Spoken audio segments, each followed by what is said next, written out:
Selamat malam Bapak dan Ibu sekalian. Perkenalkan, saya Bambang Setiawan. Mohon izin diberi kepercayaan untuk mendampingi Bapak Ibu dalam pelatihan online tentang penelitian tindakan kelas. Dalam kesempatan ini, saya juga didampingi oleh Ibu Suci dari Klaten. Semoga apa yang kita dapatkan, apa yang kita jalani, bisa kita merasakan kebermanfaatannya. Bapak dan Ibu, materi tentang penelitian tindakan kelas itu bukan lagi materi yang baru, sudah sering kita dengar, banyak dibicarakan, khususnya di kalangan Bapak dan Ibu guru, apalagi setelah diberlakukannya aturan kenaikan pangkat yang wajib menyertakan PTK, maka sangat dirasakan kebermanfaatan PTK ini khusus bagi Bapak dan Ibu guru. Izinkan saya untuk menyampaikan beberapa hal-hal penting yang berhubungan dengan PTK. Kegiatan kita tentang pelatihan ini akan dilakukan dalam bentuk video conference dalam beberapa kali pertemuan.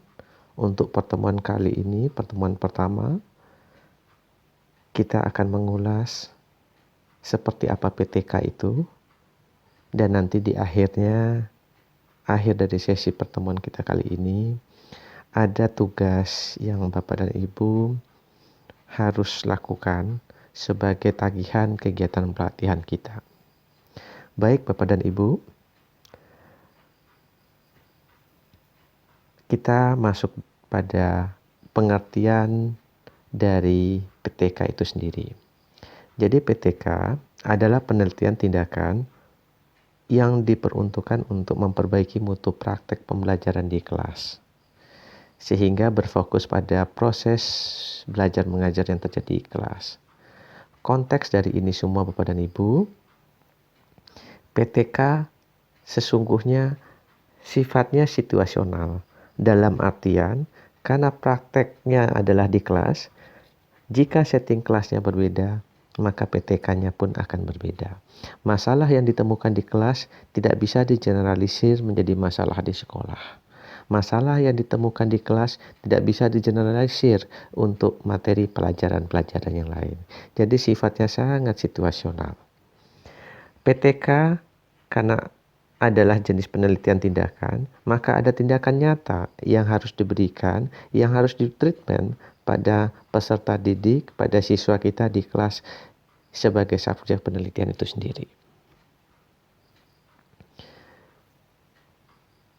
PTK sesungguhnya merupakan bentuk publikasi ilmiah. Dalam Permenpan nomor 9 tahun 2016 dalam Permenpan nomor 16 tahun 2009 ada yang namanya pengembangan keprofesian berkelanjutan. Di dalam pengembangan keprofesian berkelanjutan itu, salah satu poinnya adalah publikasi ilmiah. Ada 10 publikasi ilmiah, namun dari ke-10 itu yang memiliki kredit paling besar ada pada PTK. Jadi PTK ini hanya merupakan bagian dari publikasi ilmiah. Seperti yang dikatakan tadi, ini akan menjadi satu pola untuk mendapatkan angka kredit dari Bapak dan Ibu guru, baik kredit untuk kenaikan pangkat maupun kredit untuk meningkatkan kualitas belajar. Mengapa? Karena PTK sesungguhnya bermuara dari permasalahan yang ada di kelas. PTK wajib dilakukan dengan syarat tidak mengganggu proses belajar mengajar. Nah, ciri sebuah PTK itu Bapak dan Ibu ada yang namanya siklus. Artinya, setiap kita melakukan kegiatan penelitian kelas, kita memiliki target target satu penelitian itu sudah tercapai atau tidak. Nah, dalam PTK, jika penelitian itu belum tercapai, maka akan dilakukan perbaikan. Nah, perbaikan-perbaikan inilah yang kita namakan sebagai siklus. Ciri suatu PTK adanya siklus. Dan siklus sekali lagi bukan bersifat pengulangan materi, tetapi merupakan kelanjutan materi, hanya treatmentnya yang diperbaiki untuk topik-topik materi berikutnya. Karena kalau terjadi pengulangan materi, maka target kurikulum akan terganggu. Nah, kapasitas guru dalam PTK sekaligus selaku peneliti juga menjadi instrumen dari PTK itu sendiri. Ciri khusus sebuah PTK. PTK adalah suatu penelitian tindakan yang nyata. Artinya, PTK harus benar-benar dilakukan oleh guru. Karena guru tadi juga merupakan sebagai, di samping dia peneliti, sekaligus dia menjadi instrumen dari penelitian itu. PTK itu dilakukan melalui kegiatan proses belajar mengajar. Tentunya yang dilakukan oleh guru. Jika ada guru lain, maka itu kapasitasnya sebagai observer atau pengamat bagi ketercapaian penelitian kita. Kemudian PTK merupakan salah satu cara untuk memecahkan permasalahan-permasalahan yang praktis yang berhubungan dengan proses pembelajaran seorang guru. Karena sesungguhnya hanya guru tersebutlah yang tahu apa yang menjadi permasalahan dalam proses pembelajarannya. Nah, apa yang menjadi kriteria PTK atau karya tulis yang baik secara umum? Kriteria utamanya kita singkat dengan istilah APIK. APIK itu merupakan akronim dari asli, perlu, ilmiah, dan konsisten. Bila tidak APIK, tidak bisa dinilai. Artinya, kalau tidak asli, tentunya tidak layak untuk dinilai. Kalau tidak dianggap perlu, tentunya tidak bisa dinilai. Kalau tidak bersifat ilmiah, tentunya tidak dapat diajukan sebagai penilaian angka kredit dan selanjutnya.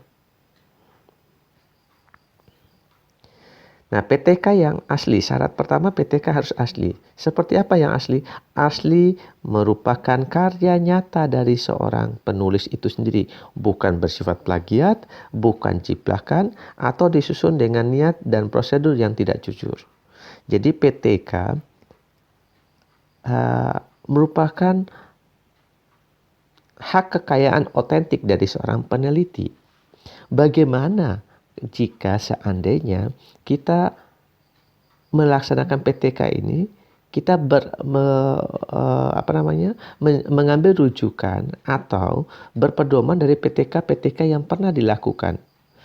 Apakah sah? Sah-sah saja selama kita melakukan. Artinya begini, misal saya dapatkan sebuah PTK karya teman, karya seseorang, karya si A. Nah, kebetulan dalam PTK tersebut memiliki latar belakang permasalahan yang sama persis dengan yang apa saya hadapi saat ini di kelas saya. Maka itu saya bisa melakukan PTK dengan PTK si A tadi. Tetapi tentunya setting dan topik materinya sudah berbeda.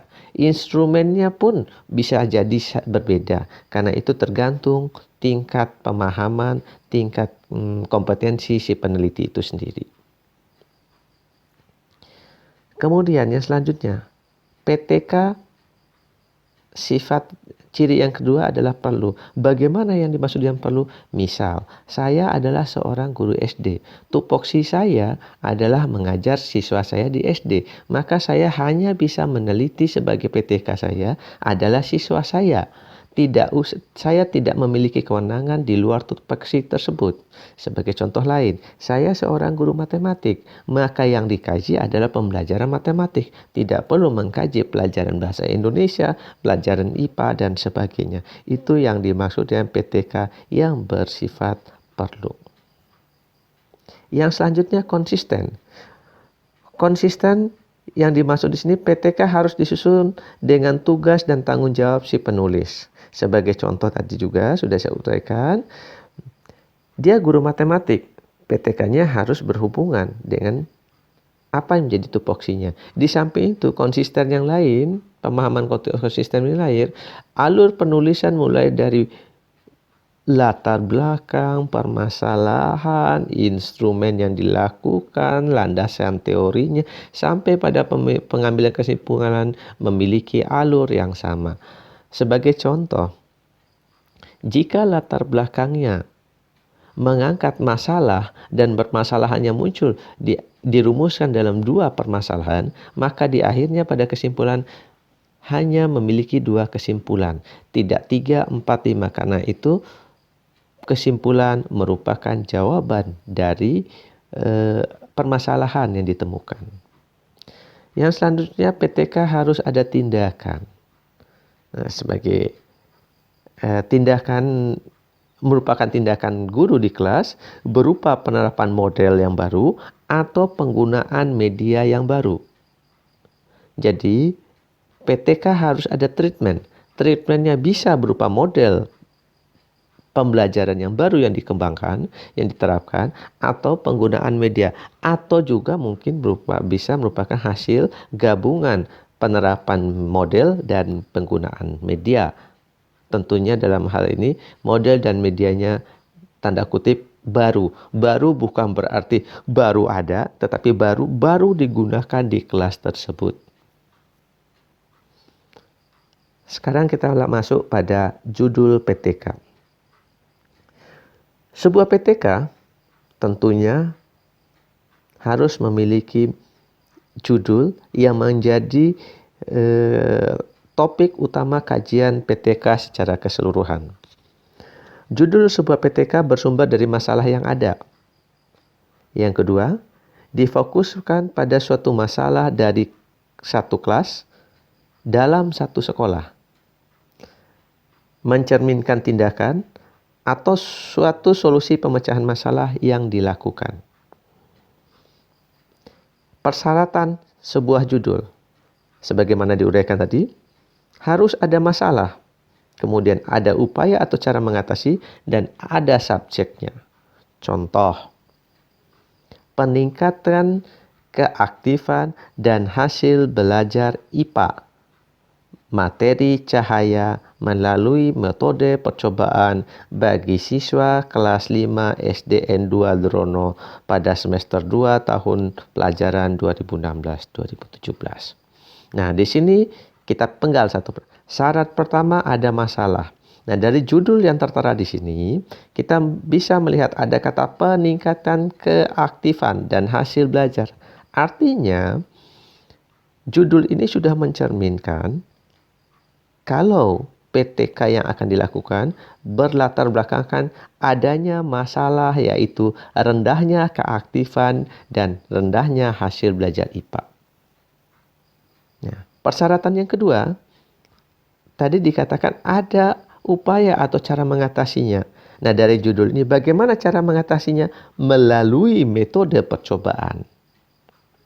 Kemudian yang persyaratan ada subjek. Subjeknya mana? Siswa kelas 5 SDN 2 Drono, semester 2 tahun pelajaran 2016-2017. Nah, inilah yang dikatakan sebagai ciri atau persyaratan dari judul sebuah PTK. Atau kalimat ini bisa juga dibalik. Ini contoh yang lain. Meningkatkan prestasi